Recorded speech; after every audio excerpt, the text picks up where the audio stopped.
जय माता दी दोस्तों, ओम नमः शिवाय।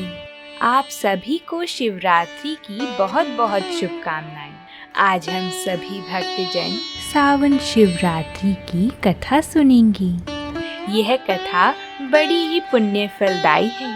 आइए इस कथा को सुनकर हम प्रभु की कृपा को प्राप्त करते हैं। तो बोलिए भगवान शिव शंकर की जय हो।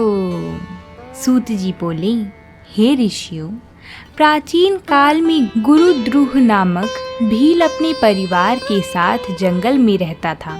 उसका कार्य पशुओं का वध करना था। इसी तरह से वह अपने परिवार का लालन पालन करता था।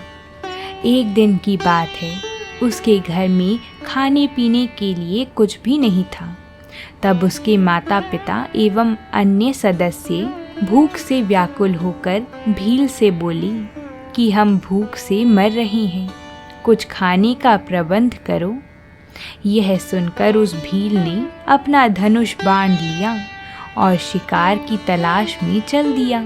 संयोगवश यह शिवरात्रि का ही पावन दिन था। शिकारी दर दर भटकता रहा, परंतु उसे कुछ न मिला।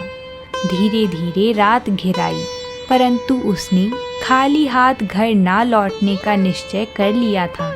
इसलिए वह तालाब के किनारे बैठ गया कि जो भी पशु जल पीने यहाँ आएगा उसी का शिकार कर लूँगा। ऐसा विचार कर वह बेल के एक पेड़ पर बैठ गया।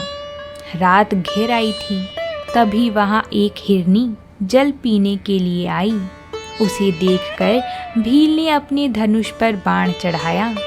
उसी समय ओस में भीगे कुछ बेल के पत्ते वहां स्थित शिवजी के ज्योतिर्लिंग पर गिरे, जिससे भील द्वारा प्रथम पहर की पूजा पूरी हो गई और भील के पापों का नाश हो गया। उधर भील के धनुष की टंकार से हिरनी सब कुछ जान गई। वह उस भील से प्रार्थना करने लगी, हे भील, आप मेरा वध करना चाहते हैं, मुझे मारकर अपनी भूख मिटाना चाहते हैं।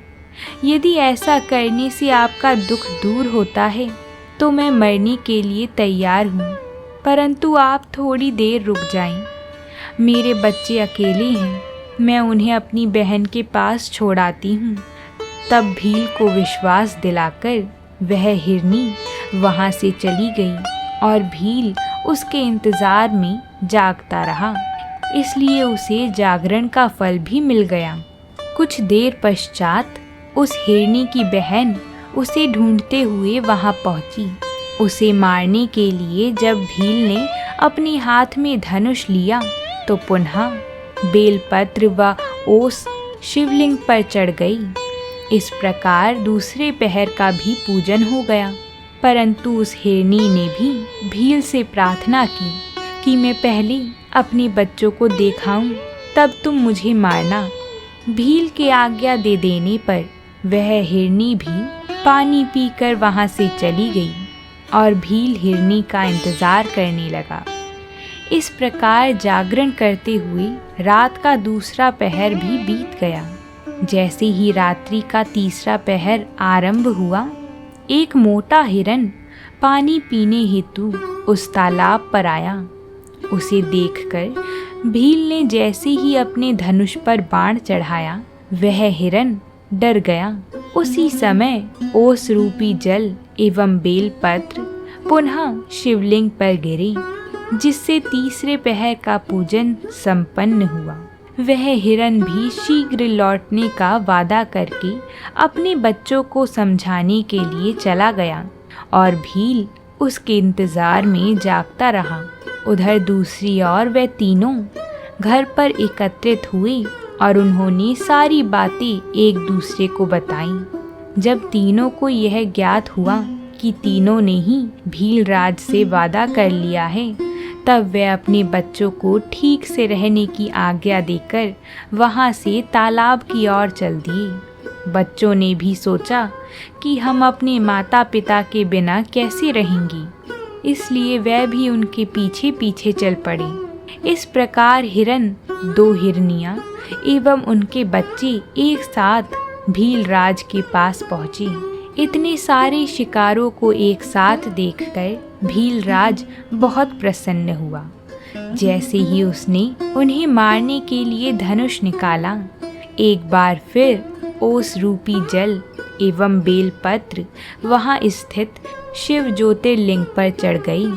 इस प्रकार अनजाने में ही उसके चौथे पहर की भी पूजा पूरी हुई, जिसके फल स्वरूप उसके सभी पाप कर्म नष्ट हो गई और उसे ज्ञान की प्राप्ति हुई। उसने अपने मन में विचार किया कि मुझसे श्रेष्ठ तो ये पशु हैं जो परोपकार के लिए अपने प्राण न्यौछावर करना चाहते हैं, और मैं मनुष्य होकर भी हत्या आदि बुरे कार्यों में संलग्न हूँ। ऐसा विचार कर भील बोला, हे मृगियों, तुम धन्य हो, तुम्हारा जीवन सफल है। तुम जाओ और प्रसन्नता पूर्वक निवास करो, मैं तुम्हें नहीं मारूंगा। भील के इतना कहते ही भगवान शिव ज्योतिर्लिंग से प्रकट हो गए।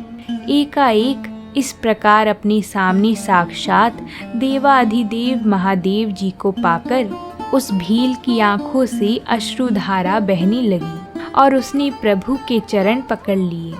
तब शिवजी ने प्रसन्न होकर कहा, हे पुत्र, तुम्हारी पूजन से मैं बहुत प्रसन्न हूँ। तुम श्रृंगवेरपुर जाकर आनंद पूर्वक निवास करो। प्रभु रामचंद्र तुम्हारे घर पधारेंगे और उनसे तुम्हारी मित्रता हो जाएगी। अंत में सुखों को भोग कर तुम्हें मोक्ष की प्राप्ति होगी। यह कहकर शिवजी वहां से अंतर्ध्यान हो गए। हे ऋषियों, इस प्रकार एक पापी व्याध से अनजाने में हुए शिव चतुर्थी व्रत से उसे भोग और मोक्ष की प्राप्ति हुई। तो बोलिए भगवान शिव शंभू की जय हो। अगर आप सभी को हमारी कथाएं पसंद आती हों तो वीडियो को लाइक ज़रूर करें, साथ ही चैनल को सब्सक्राइब भी ज़रूर करें ताकि आपको ऐसी ही कथाएं रोज मिल सकें। प्रेम से बोलिए जय माता दी।